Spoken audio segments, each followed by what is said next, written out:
Chapter 21. Agatha.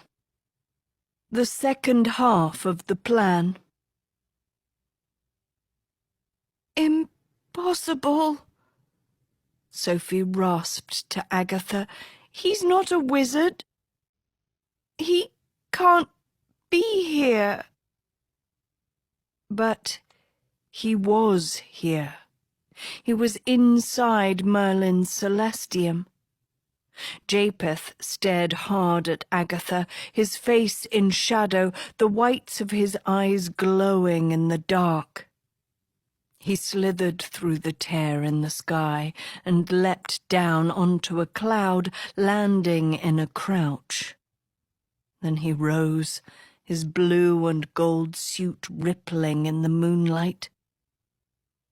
Slowly, his king's suit melted pitch black. The snake returned, Skim shrieking and sliding all over his body. His eyes never left Tedros's princess. Sophie shielded her best friend. "Run! Now!" Skim spiked for Agatha's head, and she and Sophie dove off the sides of the cloud, with Sophie crashing on a puff below. But there was no cloud for Agatha to land on. She tumbled into oblivion. A red horn hooked through her collar, Hester's demon slobbering in her face. "No good, very bad day," before it flung Agatha onto a thick cloud with its master. "Stay behind me," Hester hissed, blocking her. "If you die, we all die." "Merlin," Agatha pointed at the wizard howling on the moon. "We have to get Merlin." Hester's demon soared for the ball of cheese, snatching the 6-year-old in its claws and flying him higher and higher, but the snake had no interest in Merlin. He stayed locked on Agatha, his chest exposed where the skims had peeled off him. Skims, still on the loose, she spun just in time. They speared for Agatha's face, and she plunged into the centre of her cloud, barely eluding them. She popped her head through, spitting out fluff. "Up there," she said to Hester, pointing at the rip in the sky. The skims circled around, angling for Agatha harder, faster. Hester yanked her back into the cloud. "I'll use that portal," Agatha panted. "Skims will follow me out. All of you will be safe. I just need the magic carpet to get there." She peeked up, searching for Nightwind, then saw the carpet veer sharply, Beatrix, Kiko, and Nicola aboard to ambush the snake, swords aimed at his open flesh. Skims launched off Japheth's shoulder and slammed into Nightwind, obliterating it to shreds, sending the girls scattering to clouds. "Agatha, look out!" Sophie cried from below. Eels whizzed upward, nicking Agatha's and Hester's ears, before both girls dodged into the cloud, tunnelling through fluff. They hit the end of the cloud, nearly plummeting over. Skim slashed down on either side of them, cutting holes into white. Agatha spied through one of these holes, tracking the cloud path to the gash in the sky. "I have to make a run for it." "You'll be dead in a second," Hester said. "You won't make it one cloud." "Watch me," Agatha steeled. Like a gazelle, she sprang for the next one up. Skims blasted for her. Agatha recoiled mid-jump, twisting awkwardly and flopping back onto Hester's cloud, just missing the eels sizzling past her. "Ho-hum," Hester growled. Only now the snake was the one moving, bounding across clouds, more skims rocketing off him for Agatha, this time from a closer distance, too fast to escape. Agatha shoved Hester aside, saving her friend, the skims about to run Agatha through. Dean Brunhilde lunged in front of her, hacking eels with her sword. "In all my years did my best to turn evil into good. Well, killing every last one of you sounds good to me." Gobs of black and green goo sprayed onto her armour, Dean Brunhilde axing them with vengeance. Japheth seemed weakened, the patches of flesh on his chest and shoulder bruised and bloodied, vulnerable to attack. He charged Agatha and the Dean, hurtling cloud to cloud, only to see the Queen of Jaunt-Jolie block his path, sword in hand. "How did you fake a wizard's blood, your highness?" she cooed. "Same way you faked a king's, perhaps? Nice snake suit, by the way. And here I thought King Rian was the one who killed the snake, so you must not be Rian at all." Agatha dashed to save her, but Dean Brunhilde grabbed her back. "Proud of your cleverness, are you?" the snake taunted Jacinda. "Your daughter was too. Almost told my secret to the woods." He stood tall, Skim still protecting most of him. "Almost." "I need to help her," Agatha fought, battling the Dean. "We need to help her. We need you alive," said the Dean, holding her fast. Queen Jacinda stepped towards Japheth, sword pointed. "Your brother had a soul. He had the capacity to love. No one will ever love you." "Words," the snake dismissed, setting his sights on Agatha once more. "Let's talk words, then," Jacinda threw back. "You say you seek the pen's power for the good of the woods, when in truth you seek to raise a boy from the dead." Japheth looked at her. "A boy you think will admire all that you have done to have him," said the Queen. "But you've mistaken him like you've mistaken me. He will reject you. He will condemn the evil you've done in his name." "I know the end of my story," the snake said coldly. "And yours." "You will end alone, Japheth." The Queen raised her blade. "All of this evil done for no reason other than to damn you to hell." The snake struck the sword from her hand, then he clasped her throat and squeezed. "I looked into your daughter's eyes when she knew she was going to die." Agatha broke free of Dean Brunhilde. Japheth's fingers dug into the Queen's neck. Jacinda fell to her knees, choking for breath. Japheth bent over, strangling the life out of her. "And I see the same thing in you that I saw in her. Not courage, not conviction, just fear." A clump crushed him in the face. Japheth reeled, releasing the Queen. He looked up at Agatha standing over him, his face a spatter of blood. "It's me you need to win the second test, coward," she lashed. Agatha started running, jumping across clouds. Japheth exploded after her, his legs so strong that he was already closing in. Agatha cornered on the last cloud. A sword impaled the snake's bare shoulder. Japheth whirled, facing Dean Brunhilde, who punched him in the throat. "You killed Rian, your one hope for love," she condemned, crushing him in a headlock. Why? Because he was your better half? Or did Rian know what I do? That you're a monster, because only monsters kill those who love them. You who took love away from me.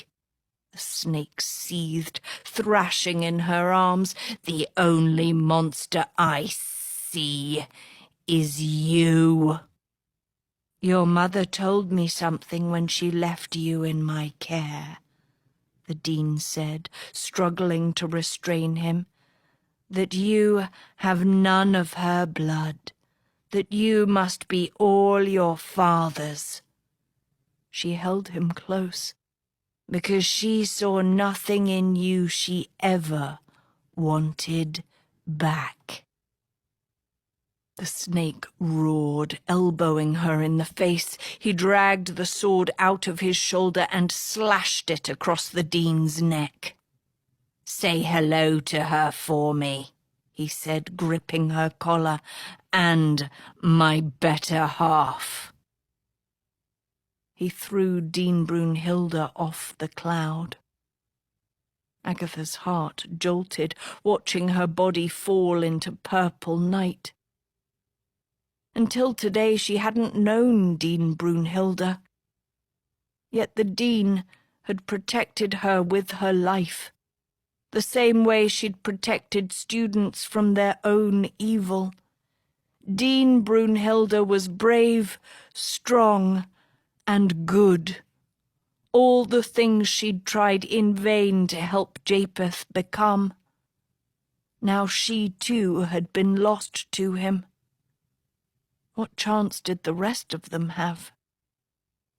Even so, the dean had left her mark. Japheth wasn't moving. He struggled for breath, his shoulder dripping blood, the skims left on him dull and limp. The cold green pits of his eyes rose to Agatha's cloud. His cheeks reddened, as if the mere sight of her rekindled his fire. Then he charged her like a lion. His cloud jerked suddenly, knocking him off his feet. Japheth rebounded, launching for Agatha. This time Agatha's cloud shifted, dragging the princess out of reach. A child's giggle echoed overhead. Both hunter and prey looked up at Merlin, hoisted by Hester's demon, as the child swished his arms, magically swinging Japheth's and Agatha's clouds away from each other like chess pieces. Naughty hurts Choo-Choo, now I hurt Naughty, the child wizard promised, watching Japheth leap for Agatha and miss. Merlin puppeted the other clouds and surrounded the snakes with them. Japheth was trapped.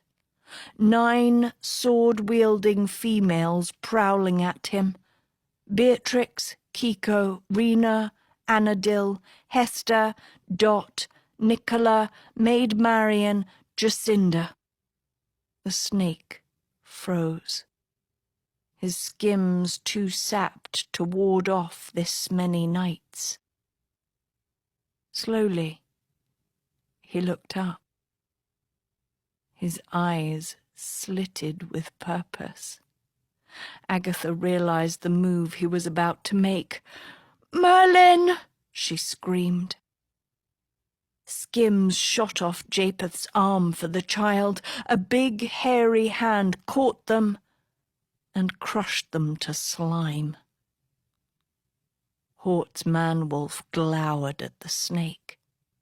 "No one touches the kid," he snarled.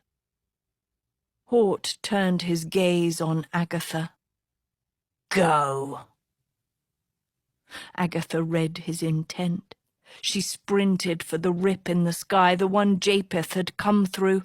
Merlin hastily arranging a ladder of clouds for her to get there. The snake would chase her to win the second test. Her friends would be spared.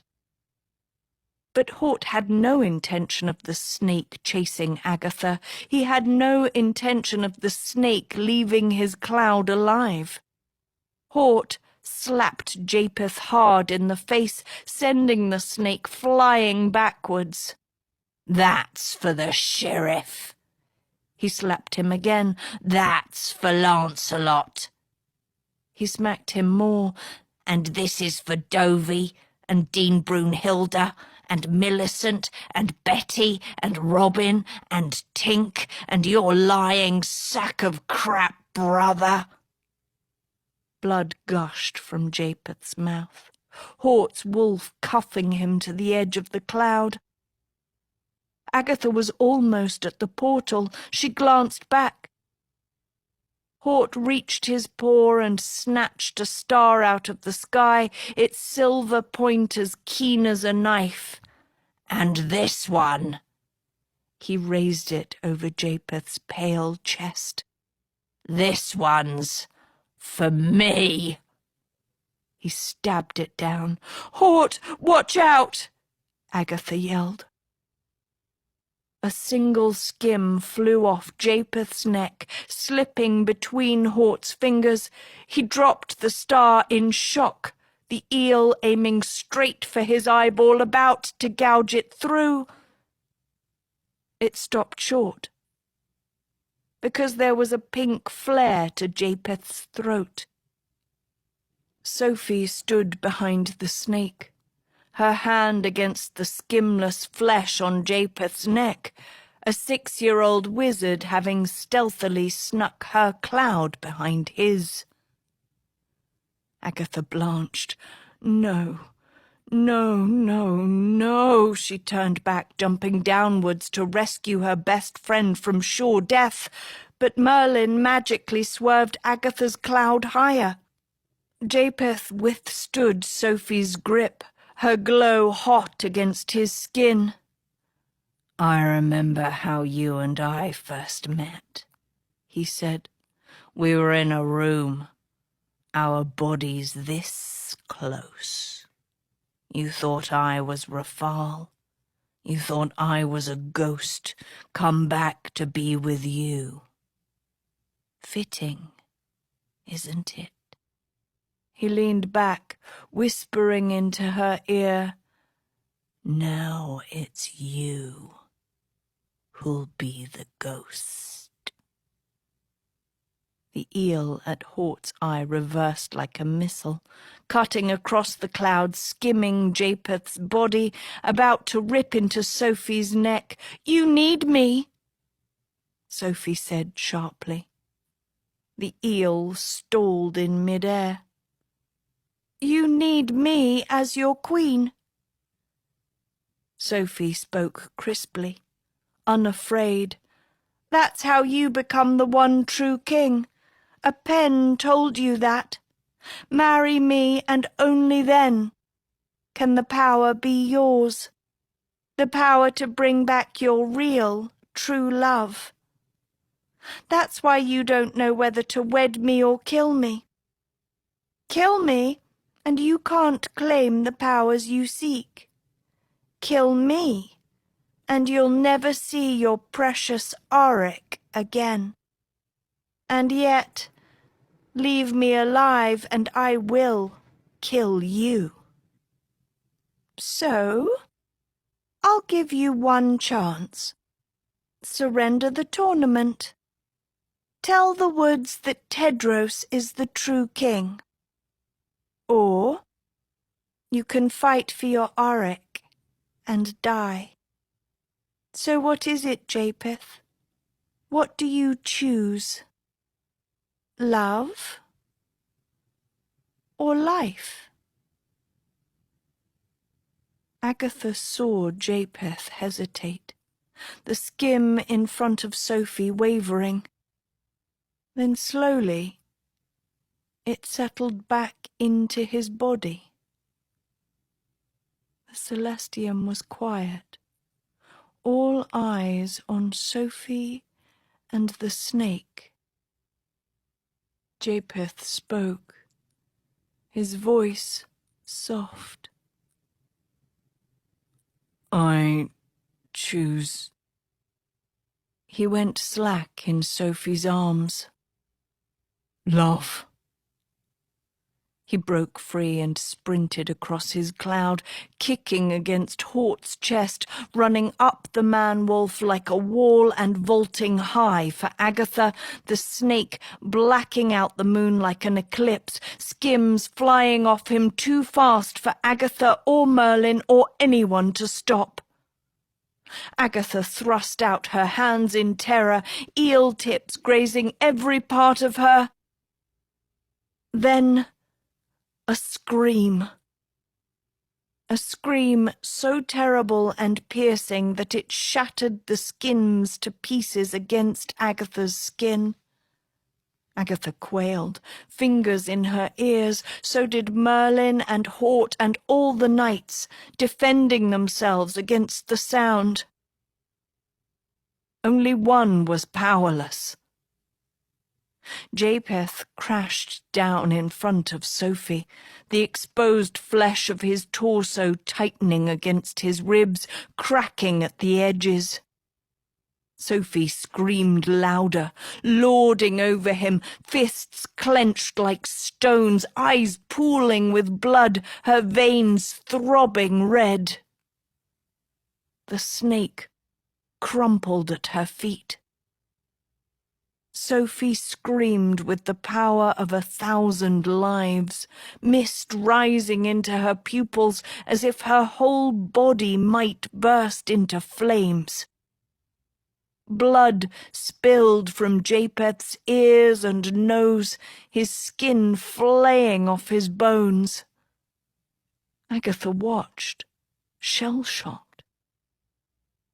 He was dying. The snake was dying. Sophie was killing him. Not to save Camelot or make Tedros king, but for her, for Agatha. Evil fueled by love. Real love. Japheth curled to a fetal ball, blood pooling under him. Sophie's scream only got louder. Agatha's heart lifted. They had won. The story finished as it began. No prince needed. 2 souls bonded forever. 2 friends at the end of ends. 2 girls, the one true king. But then Sophie's scream stopped. She clutched at her throat as if she couldn't breathe. Agatha, too, couldn't find air.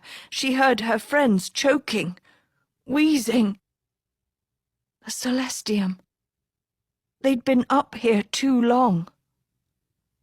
In a flash, the purple sky began to vanish like a scene being erased. She felt a blast of hot, thick air, smelled the dry dune dust. The desert. They were going back to the desert. Except Japheth was still moving. Japheth was still alive. Sophie looked at Agatha in horror. She tried to force out a scream, to gasp a fatal blow. Too late. The snake looked up at them with his last ounce of life. Then the sky, and everyone in it, was gone. Sand whipped Agatha's face, her feet back on the ground. She couldn't see, the dust storm too strong to yield more than glimpses of ink-blue night.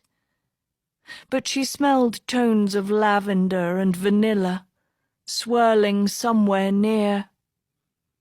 "Sophie," she croaked, her throat filling with dust. "Are you there?" A warm hand gripped her wrist. The two girls endured the punishing wind, palms at their faces, until all at once the storm dispersed. They lowered their hands from sand-caked cheeks. "Agatha!" a boy's voice called. The last veils of sand swept away, revealing her prince and his mother. Standing in the open desert, the cave of wishes disappeared. Tedros smiled at Agatha. Then his eyes flared. "Wait. You're not supposed to be here." He glimpsed the cuts and welts on her arms and saw Sophie on the verge of tears. Behind the girls, the other knights were silent and shaken. Witches, Jacinda and Marion, Hort and Nicola, Merlin too. "Where's Dean Brunhilde? Where's Nightwind?" Tedros questioned. "This isn't what we planned. You were to hide in the Celestium until I made my wishes and called Merl—" "He got in, Tedros," said Agatha. Tedros blinked. "What? Who?" "The snake," she said. "He got in." Shouts echoed in the distance. Tedros turned sharply to the north. Miles downhill, the twin armies of Shazabah and Camelot were circling around. Agatha's heart stopped. The snake's men must have ridden on when she and her friends disappeared. But now they'd been spotted. Camels and horses thundered back towards them. "Tedros?" Sophie rasped. The prince tracked her gaze in the opposite direction. From the south came a lone figure in the night, limping, blood-soaked, his blue and gold suit shredded. Japheth picked up his sword from the sand. Then he set his sights on Agatha. "At the ready?" Queen Jacinda called out. Her knights fanned out, covering Agatha and her prince from the north, while Tedros shielded his princess from the south. Sophie rushed to Agatha's side, trying to summon another scream, but mustered only a hacking cough. She lit her finger glow, but it, too, was weak. Hort's wolf snatched Sophie onto his back. "Put me down!" Sophie demanded. "And watch you die. Not a chance," said Hort. Behind them, a pink beetle scampered to Uma's piled clothes and instantly reverted to the lithe princess, who joined with the knights. The snake and his armies closed in, Agatha suffering a dark sense of déjà vu. "How could Japheth find the Celestium? He's not a wizard." Tedros pressed her. "And why isn't Brunhilde with you?"